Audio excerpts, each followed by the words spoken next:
Welcome back to the channel, Rams Nation. This is the place where you get the most in-depth, high-energy, and detailed coverage of everything happening within the Los Angeles Rams organization. Before we dive into the massive news regarding Les Snead's master plan and the future of our legendary quarterback Matthew Stafford, I want to see where the Ramley is representing from today. Stop what you are doing right now and drop your city and state in the comments below. Whether you are in Thousand Oaks, downtown LA, or watching from across the globe, we want to hear from you.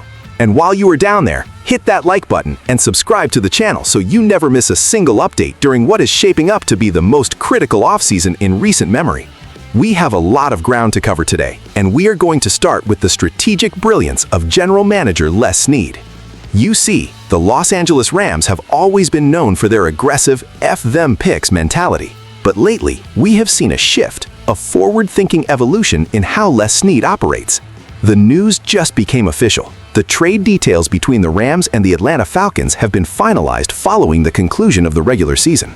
This wasn't just any trade. This was a calculated move that has given the Rams a massive competitive advantage heading into the 2025 and 2026 seasons. While most teams find themselves strapped for cash or lacking draft capital after a postseason run, Les Snead has managed to flip the script. He has armed this franchise with two major assets, significant draft capital and a flexible salary cap. Let's break down exactly what happened. The Rams previously traded back in a deal with the Falcons, a 3-for-2 swap of selections. That move already yielded us tight end Terrence Ferguson, who has shown flashes of being a real contributor. But the cherry on top was the draft pick we secured for this coming offseason. Official word has come down. The Rams now hold 2 first-round draft picks. Because of that trade with Atlanta, the Rams own the 13th overall pick in the 2025 NFL Draft. Additionally, based on the current projections and pending the outcome of the postseason, the Rams' own pick is slated around the 28th to 30th overall range. This is historic territory for this team. Think about it. The last time the Rams had 2 first-round picks, it changed the trajectory of the defense forever. That was back when they selected offensive tackle Greg Robinson at number 2 and the absolute legend, the GOAT, Aaron Donald with the 13th pick. While Robinson didn't work out long-term, Donald became the cornerstone of 2 Super Bowl runs. Now, sitting at that same 13th spot again, the possibilities are endless. But the trade didn't just end with picks. The Rams also secured wide receiver Kanata Mumpfield in the process. When you look at the total haul, Les Snead has essentially turned a single draft position into multiple young starters and high-end draft equity. Meanwhile, the Falcons used their side of the trade to grab edge defender James Pierce at 26, and other pieces of that trade moved through the Eagles and Broncos. But the Rams came out as the clear strategic winners here. Why? Because it gives them the one thing every NFL team dreams of: flexibility. They aren't backed into a corner. They can stay at 13 and take a generational talent, or they can use that 13th pick as leverage to move even higher. This is where things get really interesting, because as we look toward the future, there is one position that overshadows everything else: the quarterback. Matthew Stafford has been the heart and soul of this offense since he arrived in Los Angeles. He delivered the Lombardi Trophy. He has played through pain, broken bones, and constant speculation. But we have to be realistic. ESPN's top insiders, including Sarah Barshop, have officially listed quarterback as the Rams' top need for the upcoming draft cycles. Even though Stafford is currently playing at a high level, the uncertainty regarding his 2026 status is the biggest question mark looming over SoFi Stadium. Will he stay? Will he retire? Will he seek one last challenge elsewhere? The Rams are officially on QB watch. Having that 13th overall pick means Les Snead has the ammunition to move up into the top 5 if there is a specific quarterback that he and Sean McVay absolutely fall in love with. This is exactly why the trade was so vital. It wasn't just about getting Ferguson or Mumpfield, it was about creating a safety net for the post-Stafford era. Stafford himself has addressed the rumors, telling Sports Illustrated that he doesn't think his career is done yet. He's still in the fight. He's still slinging the rock with that sidearm magic we all love.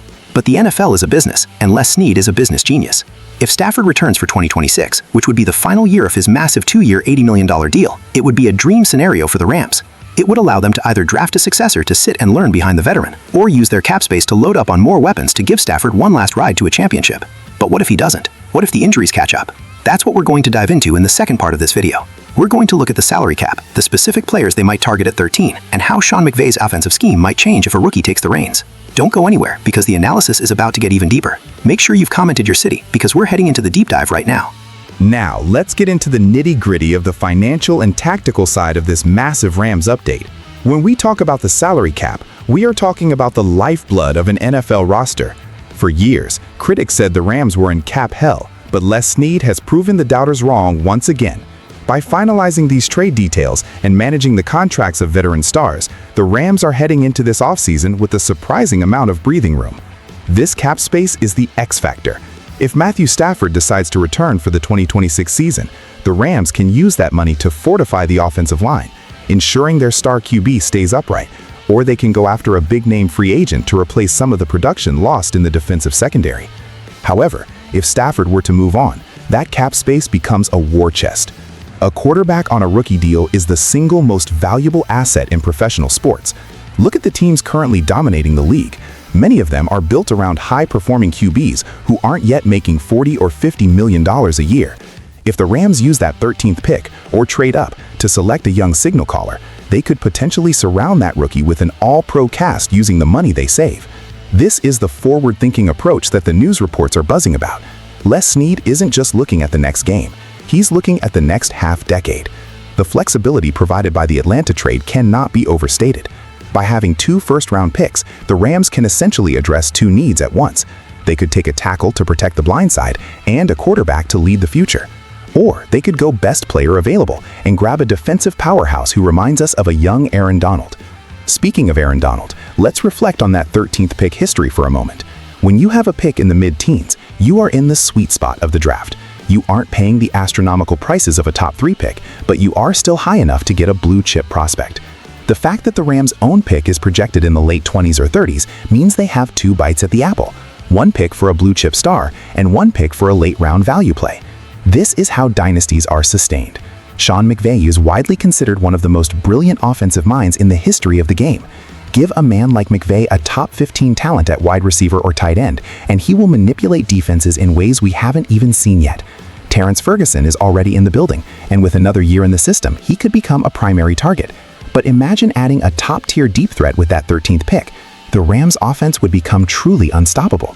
However, the QB watch remains the primary narrative. Matthew Stafford is a warrior, but at 36 and 37 years old, the clock is ticking. The ESPN Football Power Index, FPI, is already calculating the odds, and the consensus is that the Rams must address the future now. If they wait until Stafford is gone to look for a replacement, they will be left behind in a hyper-competitive NFC West. By making this trade now, Snead has ensured that the Rams are the ones holding the cards. They don't have to force a move, but they have the freedom to do so. That word, freedom, is exactly what Les Snead was aiming for. It's about not being desperate. If the right QB isn't there at 13, they can take an elite pass rusher. If a team is desperate to move up to 13, the Rams can trade back again and accumulate even more picks for 2026. It is a win-win scenario across the board. As we look toward the postseason, the focus is obviously on winning a ring, but in the front office, the wheels are turning. The Rams trade details finalized news is the signal that the offseason blueprint is ready. We are looking at a team that has successfully navigated the post-Super Bowl slump and is now re-emerging as a powerhouse with young talent and veteran leadership. Matthew Stafford's optimism about his future is encouraging, but fans should be prepared for any outcome. If this is the final chapter of the Stafford era, what a ride it has been. But if it's just the beginning of a second act, with 2 first-round rookies joining the squad, the rest of the NFL should be terrified. So, Rams fans, what is your move? If you are Les Snead, do you stay at 13 and take the best player available, or do you move heaven and earth to trade up for a top 3 quarterback? Do you think Matthew Stafford has 3 more years in him, or should we be looking for his replacement this April? The future of the Los Angeles Rams is being written right now, and it looks brighter than ever thanks to these finalized trade details. We want to hear your mock draft ideas in the comments. Who is your dream target at 13? Let's get a massive discussion going. Thank you for sticking with us through this deep dive. Don't forget to like this video, subscribe for more daily Rams content, and share this with every member of the Ramily you know. We are building something special here, and we are glad you're part of the journey. Until next time, horns up and let's go Rams.